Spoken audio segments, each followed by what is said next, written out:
Commander Jake Morrison stood on the bridge of the ESS Horizon and watched the stars disappear one by one.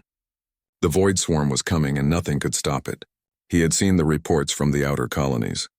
Entire worlds turned to dust in hours. Billions of people gone without a trace. The mechanical plague moved through space like a hungry beast eating everything in its path. Jake turned to his communications officer. "Any word from the defense fleet?" he asked.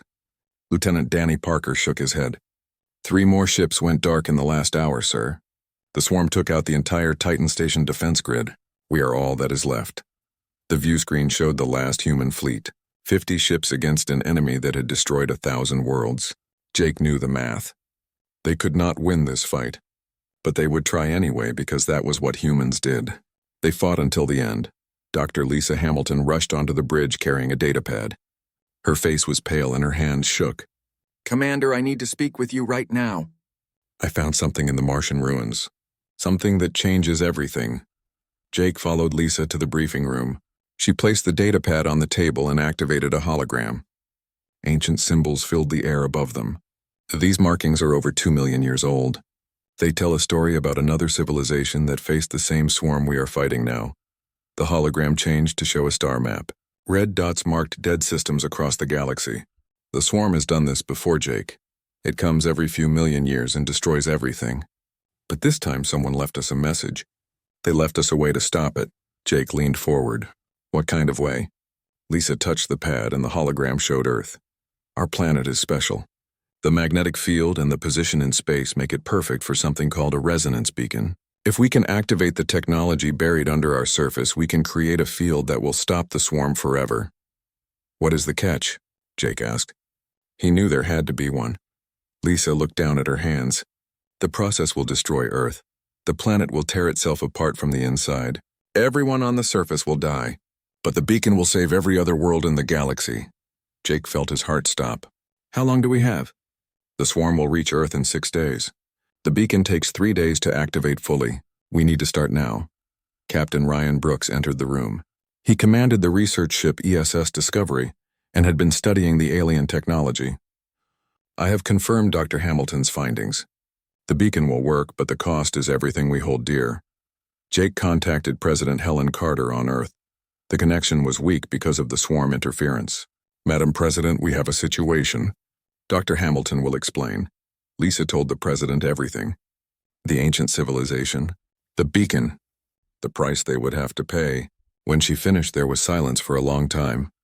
"How certain are you that this will work?" President Carter asked. 90% certain. "The alien technology is beyond anything we understand, but the principles are sound.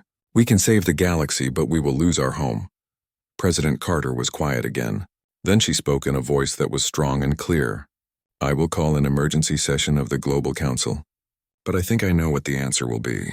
Humanity has always put others before ourselves. We will not stop now." 2 hours later, the answer came. Every nation on Earth voted the same way. They would activate the beacon. They would sacrifice their world to save countless others. The president addressed the planet on every communication channel.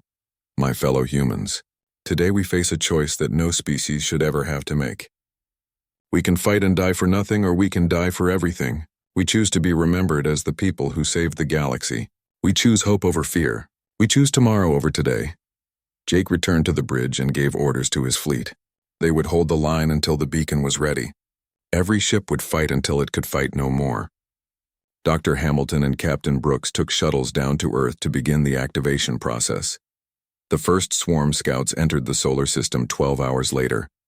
They were massive black ships that seemed to absorb light itself. Jake's fleet moved to intercept them. The battle was brief and violent. Humanity lost 6 ships but destroyed twice as many enemy vessels. "They are testing our defenses," reported Lieutenant Parker. "The main force is still 3 days out." Down on Earth, Dr. Hamilton worked with a team of scientists in an underground facility beneath the Antarctic ice. They had found the alien control room exactly where the ancient map said it would be. The technology was still active after millions of years. "The power readings are incredible," said Dr. Alex Chen, who monitored the quantum systems. "This beacon will use Earth's core as a battery. When it activates, the entire planet will become a massive transmitter." Engineer Danny Rodriguez connected human computers to the alien systems. "I can see the network now. There are receiver stations on thousands of worlds across the galaxy. When Earth sends the signal, they will all activate at once. Lisa began the startup sequence. Deep beneath them, something ancient stirred to life. The ground trembled and lights that had been dark for eons began to glow. Phase 1 is complete. The beacon is accepting our commands. Above them, Jake's fleet fought a running battle with more swarm scouts. The enemy was learning their tactics and adapting quickly. We cannot hold them much longer, Jake told Earth. How much time do you need? 60 more hours, Lisa replied. We need 60 more hours. Jake looked at his tactical display. The main swarm force was accelerating. They would arrive in 40 hours. We will give you everything we have, he promised. The beacon's startup continued through the night. Power flowed through channels that had been carved into the planet's crust millions of years ago. Earth itself began to change as ancient systems came online. The magnetic field fluctuated wildly, and the aurora could be seen from space. President Carter ordered the evacuation of all non-essential personnel to the Moon and Mars colonies. Only volunteers would stay to operate the beacon. Millions of people chose to remain. They would die with their world, but they would die with purpose. Dr. Hamilton watched the alien symbols on her display change from red to amber. 36 hours to full activation, she announced. The beacon is building power. High above the planet, Jake Morrison prepared his fleet for the battle of their lives. The swarm was coming, and Earth was helpless while the beacon charged. Everything depended on 50 human ships against an enemy that had never been defeated. But humans had never surrendered either. The beacon's power grew stronger with each passing hour. Dr. Lisa Hamilton stood in the control room deep beneath Antarctica and watched the alien systems respond to human commands. Energy flowed through pathways carved into Earth's crust millions of years ago. The planet itself was becoming a weapon. Core temperature is rising faster than predicted, reported Dr. Alex Chen from his monitoring station. The quantum physicist had not slept in 30 hours, but his eyes remained focused on the readings. The beacon is drawing more power than the original specifications indicated. Engineer Danny Rodriguez worked at the primary control console. His wife Sarah had evacuated to the lunar colony with their children, but Danny had chosen to stay. Someone needed to maintain the systems, and he was the best they had. I can compensate for the increased draw, he said. But we are pushing the planet beyond safe limits. Above ground, the effects were already visible. Massive earthquakes shook every continent as the beacon's energy disrupted the tectonic plates. Volcanoes that had been dormant for centuries began to erupt. The Pacific Ring of Fire became a continuous chain of destruction. But the work continued. Admiral Kate Sullivan coordinated the evacuation from the Lunar Command Center. Transport ships moved constantly between Earth and the colonies, carrying people to safety. We have moved 800 million people off-world, she reported to President Carter. But 300 million have chosen to remain. Those who stayed were volunteers, scientists and engineers who kept the beacon running, military personnel who defended the facility, medical teams who cared for the wounded. They all knew they would die when Earth was destroyed, but they stayed anyway because someone had to. Commander Jake Morrison's fleet fought a desperate holding action in the outer solar system. The swarm scouts were getting larger and more numerous. His ships were taking heavy damage, but they kept fighting. Enemy contact bearing 27 Mark IV, called out Lieutenant Parker. 12 bogies incoming. The human ships moved to intercept. Their weapons were primitive compared to swarm technology, but human tactics made up for the difference. They used the asteroid belt for cover and struck fast before retreating. Every enemy ship destroyed was one less in the final battle. Dr. Patricia Wong monitored the beacon's progress from the Lunar Observatory. She had the best view of what was happening to Earth. The planet's aurora had grown so bright it could be seen in daylight. Lightning storms raged across entire continents. The magnetic field fluctuated wildly as the beacon drew power from the core. I am detecting resonance signatures from other star systems, Patricia reported. Her instruments showed something impossible. Ancient structures on distant worlds were responding to Earth's signal. The beacon is not just affecting our solar system. It is activating receiver stations across the galaxy. This was better than anyone had hoped. The ancient civilization had built a network that spanned thousands of light years. When Earth's beacon reached full power, it would send a signal to every world that had ever faced the swarm. The entire galaxy would be protected. But first they had to survive long enough to complete the activation. Danny. Rodriguez felt the facility shake as another earthquake struck. Cracks appeared in the walls, but the alien technology was built to last. Structural integrity is holding, he announced. But we are seeing massive displacement in the tectonic plates. Lisa checked her displays. The beacon was 60% charged. They needed 18 more hours to reach full power. Above them, the planet was tearing itself apart, but the work continued. All stations report status, she called out. The responses came from around the world. Research stations in the Arctic reported severe ice shelf collapse. The facility in the Sahara was dealing with massive sandstorms created by the magnetic disturbances. The mountain installation in Tibet was surrounded by constant avalanches, but every station remained operational. We are receiving a transmission from the Proxima Centauri colony, announced Communications Officer Beth Miller. The signal was weak and full of static. They report strange readings from the ancient ruins on their world. The structures are glowing with the same frequency as our beacon. This confirmed what Patricia had detected. The network was activating across known space. Humanity's sacrifice would protect not just their own colonies, but every world with the ancient receiver stations. Jake's fleet fell back to Jupiter as more swarm forces entered the system. The enemy was no longer sending scouts. Full battle groups moved through space like dark clouds blotting out the stars. Enemy fleet strength is now estimated at over 2,000 vessels, Jake reported to Earth. We cannot stop them all. You do not need to stop them, Lisa replied. You just need to delay them. 18 more hours, Jake. Give us 18 more hours.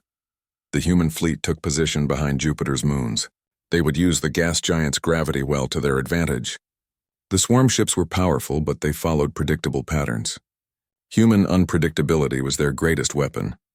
Deep beneath Earth's surface, the beacon continued to charge. The alien symbols on Lisa's display slowly changed from amber to green.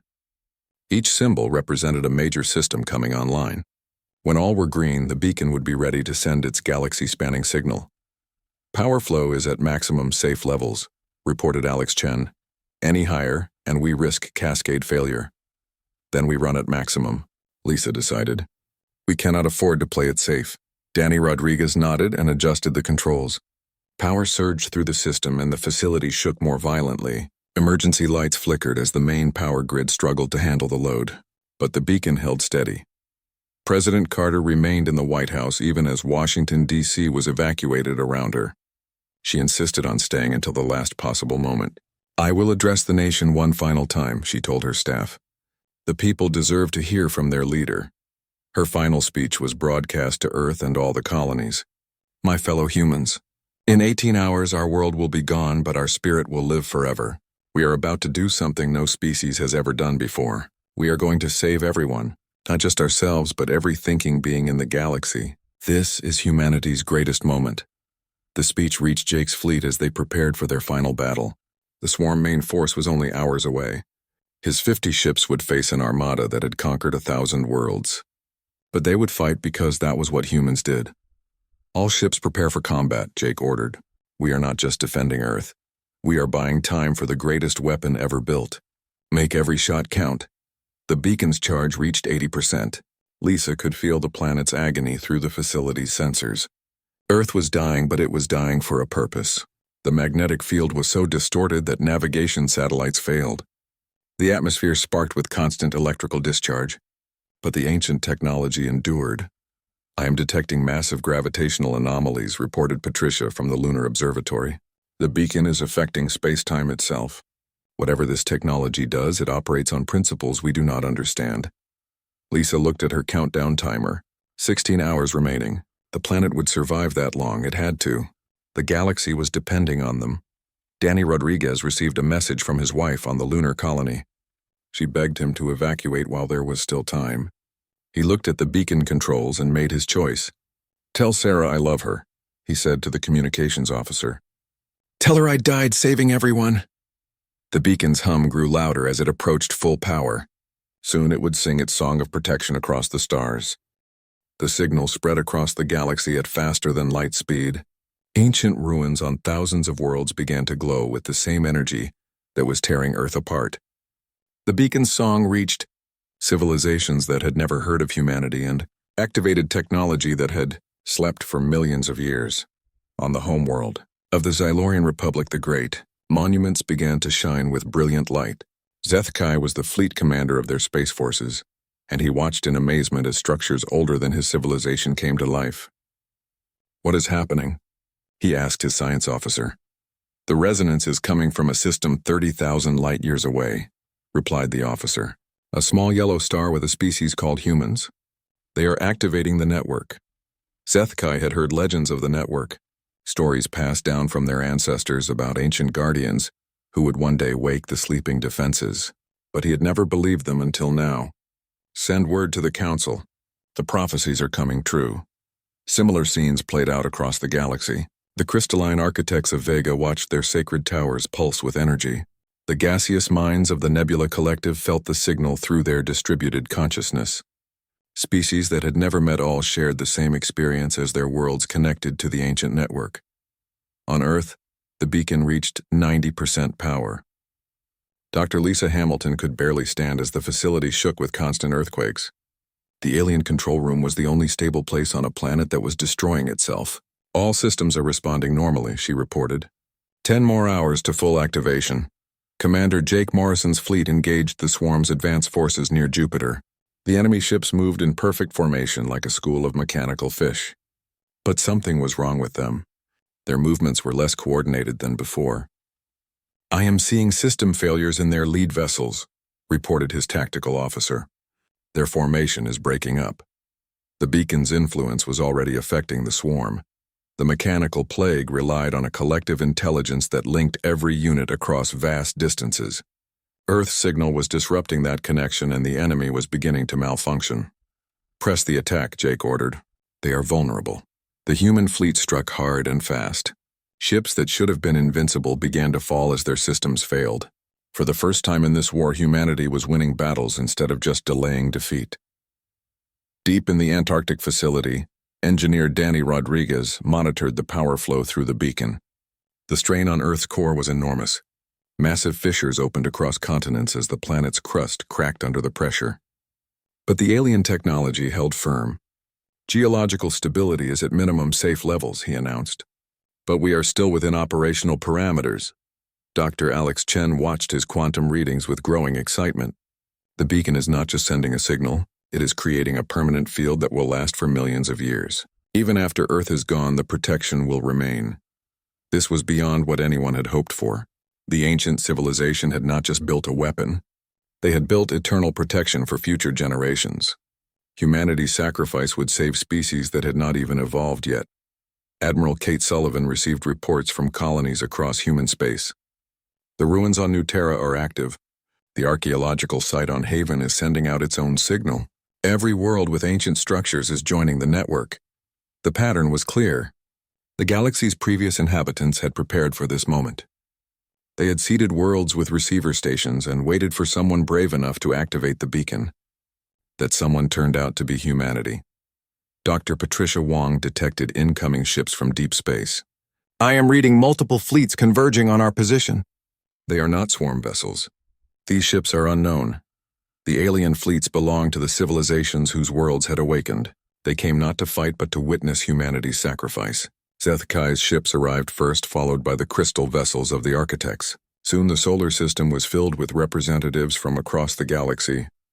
"This is Zethkai of the Xylorian Republic," came a transmission on all frequencies. "We have come to honor the brave species that awakens the network. Your sacrifice will be remembered forever." Jake Morrison was amazed. Humanity had spent centuries wondering if they were alone in the universe. Now they learned they were part of a galactic community that stretched back millions of years. "Welcome to the Sol system," he replied. "We are grateful for your presence in our final hours." The alien fleets took defensive positions around Earth. They would protect the beacon during its final charging phase.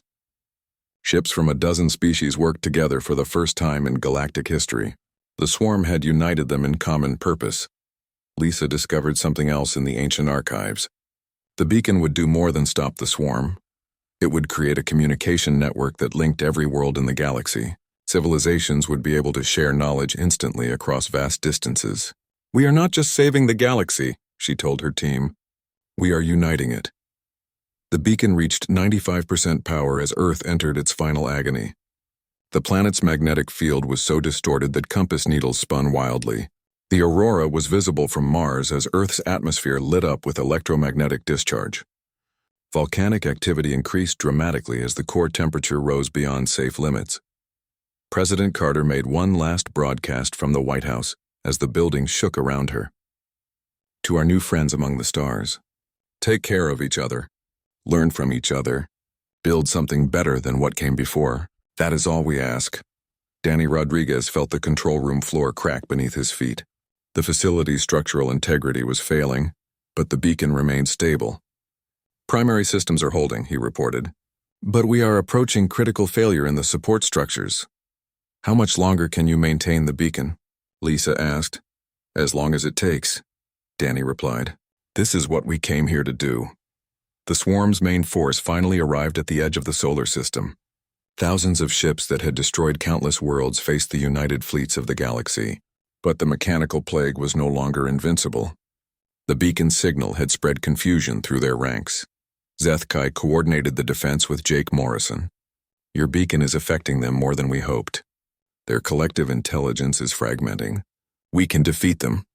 The largest space battle in galactic history began as united forces faced the ancient enemy. Human ships fought alongside vessels they had never seen before. Different technologies and tactics combined into a fighting force that the swarm could not understand. But the real victory was happening on Earth. The beacon reached 98% power and the signal grew stronger. Ancient networks across the galaxy pulsed with energy as billions of years of preparation reached its climax. Signal strength is at maximum, reported Alex Chen. The network is fully active. Every receiver station in the galaxy is online. Lisa watched the countdown reach its final minutes. Earth was dying, but its death would birth something beautiful. A galactic community united in peace and protected by humanity's gift.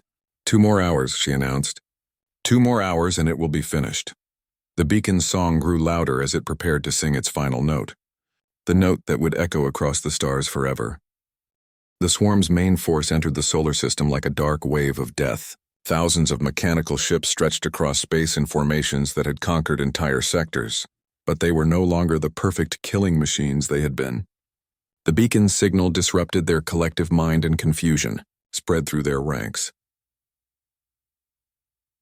Commander, Jake Morrison stood on the bridge of the ESS Horizon and watched the largest fleet in galactic history prepare for battle. Human ships flew alongside vessels from dozens of alien species.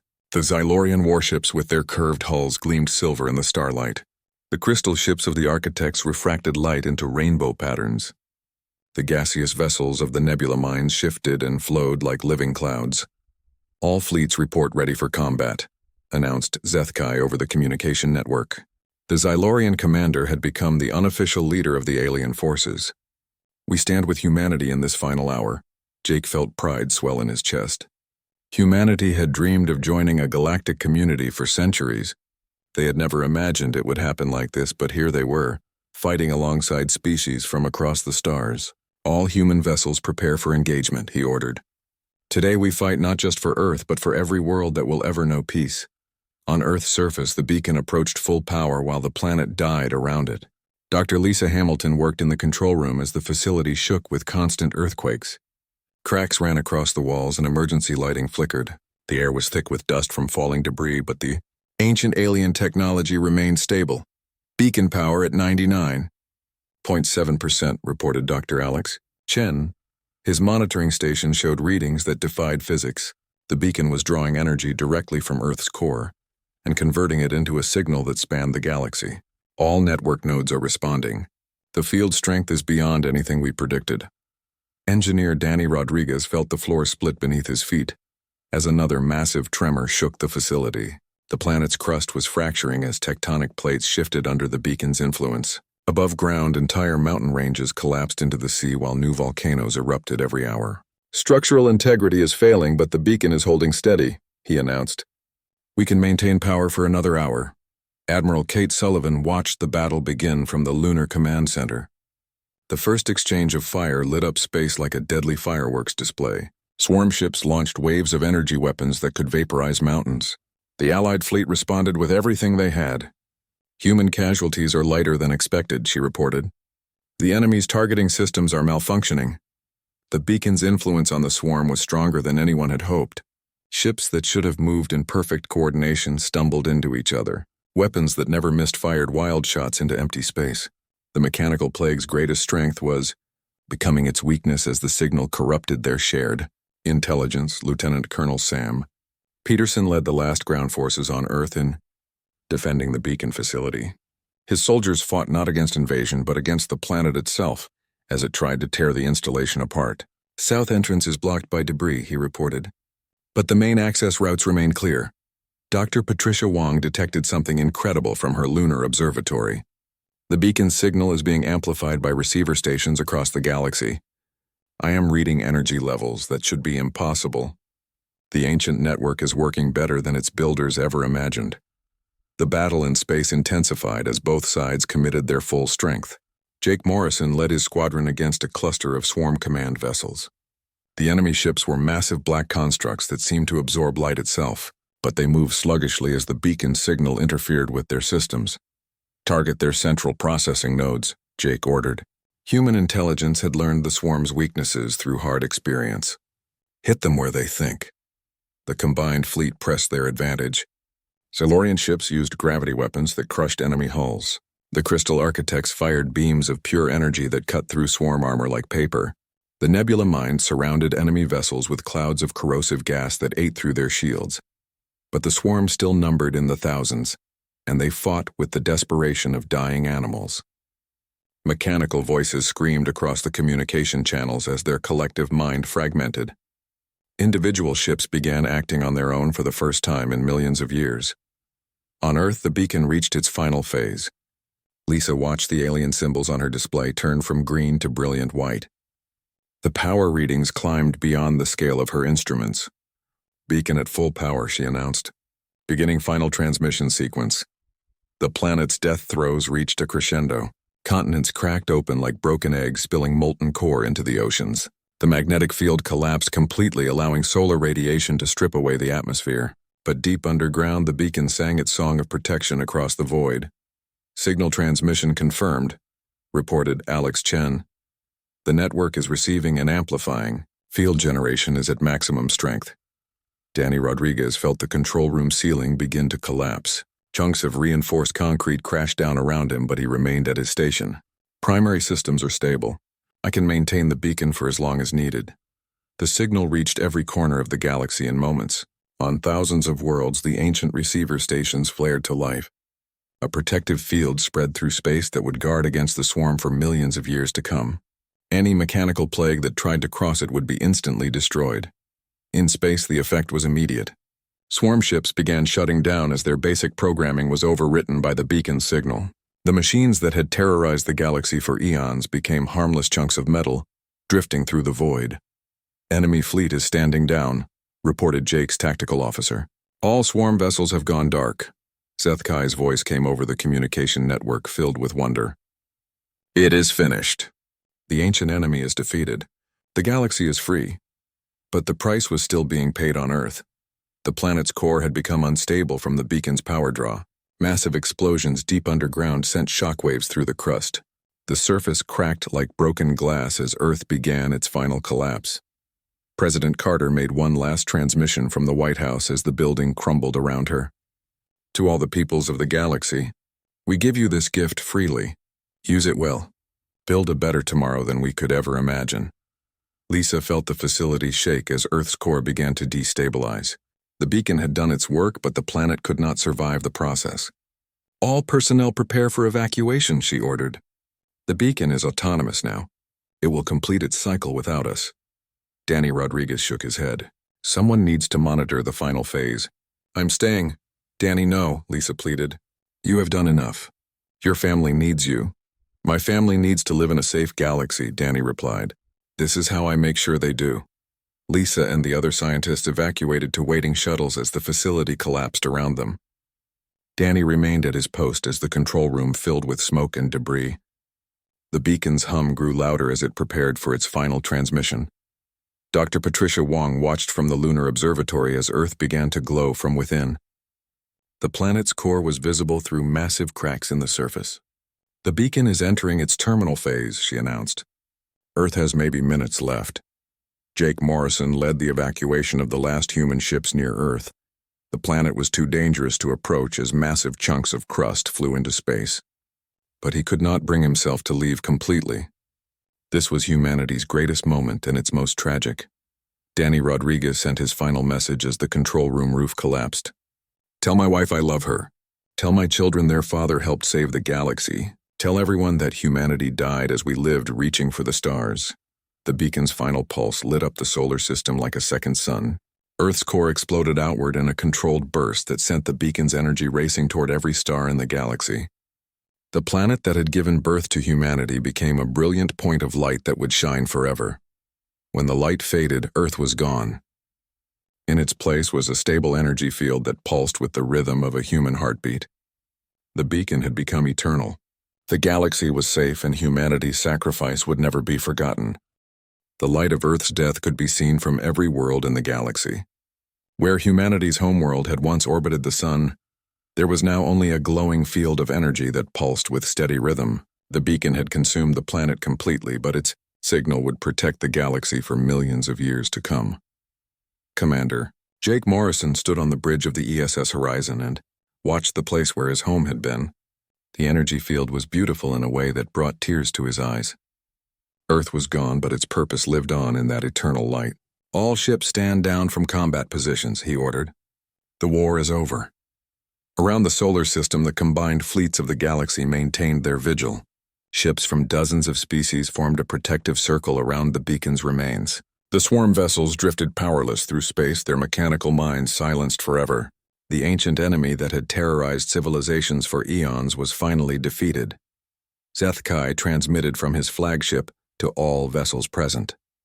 Let it be recorded that on this day, the species called humanity gave their lives to save us all. Their sacrifice will be remembered until the stars themselves grow cold. The surviving humans numbered barely 2 billion souls scattered across lunar colonies and distant outposts. They were homeless now, but they were not alone. Every species represented in the fleet offered them worlds to settle and technology to rebuild. Humanity had given everything to save the galaxy, and the galaxy would not forget. Admiral Kate Sullivan coordinated the rescue operations from the Lunar Command Center. Ships arrived constantly carrying supplies and offers of aid. The crystalline architects brought habitat modules that could house millions. The nebula mines offered worlds with atmospheres perfectly suited to human life. The generosity was overwhelming. We have received asylum offers from 47 different systems, Kate reported to the surviving government officials. Every species wants to help us rebuild. Dr. Lisa Hamilton survived Earth's destruction, but felt like part of her had died with the planet. She stood in the observation deck of a Xylorian rescue ship and stared at the energy field that had once been her home. The beacon's pulse was hypnotic, like a cosmic heartbeat that would beat forever. Your people accomplished something impossible, said Kethrai, the ship's science officer. They united a galaxy that has been divided for millions of years. The communication network your beacon created will change everything. Lisa nodded but found it hard to feel victorious. The price was everything we held dear. The price was everything, but your legacy will be eternal, Kethrai replied. Children across the galaxy will learn about humanity's courage. You will never be forgotten. Dr. Patricia Wong established a new observatory on the lunar surface, dedicated to monitoring the beacon's signal. The energy field continued to pulse with perfect regularity, sending its protective influence to every corner of known space. Ancient receiver stations on thousands of worlds remained active, creating an invisible shield against future threats. The network is stronger than we ever imagined, Patricia reported. It is not just protecting against the swarm. It is creating a web of communication that links every civilization. We can share knowledge instantly across any distance. This was humanity's unexpected gift to the galaxy. In trying to save everyone from destruction, they had created the foundation for a true galactic community. Species that had never met could now exchange ideas and culture in real time. The isolation that had kept civilizations apart for millions of years was ending. President Helen Carter had survived in the lunar bunkers and now worked to establish a provisional government for the homeless human race. We will not scatter to the winds, she announced to the refugees. We will stay together and rebuild. Earth is gone, but humanity lives on. The alien species were eager to help. They offered worlds and resources, freely understanding that humanity's sacrifice had earned them a place of honor in the galactic community. But humans chose to remain in the Sol system. They would build new habitats around the beacon and serve as its guardians. Construction began immediately on a massive space station that would orbit the energy field where Earth had been. The station would house 10 million humans and serve as the capital of the new Galactic Federation. Representatives from every species would come, there to honor humanity's sacrifice, and work together for the future. Jake Morrison was promoted to Admiral and given command of the Terran Memorial Fleet. Ships from every rescued civilization joined the fleet, carrying the story of humanity's sacrifice to distant worlds. They would ensure that no corner of the galaxy remained ignorant of what had happened here. We will be the guardians of their memory, Jake promised as he accepted the command. Every world will know what humanity did for them. The first memorial was erected on the moon where billions of humans had taken refuge. It was a simple monument bearing the names of every person who had died with Earth. The list was long, but every name was important. Every life had meaning in the great sacrifice. Engineer Danny Rodriguez's name was carved at the top of the memorial. He had stayed at his post until the very end, ensuring that the beacon completed its mission. His wife Sarah and their children visited the monument every day to remember the father and husband who had saved the galaxy. "Daddy is in the light now," Sarah told her children as they looked up at the beacon's glow. "He is watching over everyone." The children of humanity grew up in the new space habitats, learning about the world their parents had given up to save everyone else. They were proud of their heritage, but they looked forward, not backward. They would build something better on the foundation of Earth's sacrifice. Dr. Alex Chen established the Institute for Beacon Studies on the main habitat.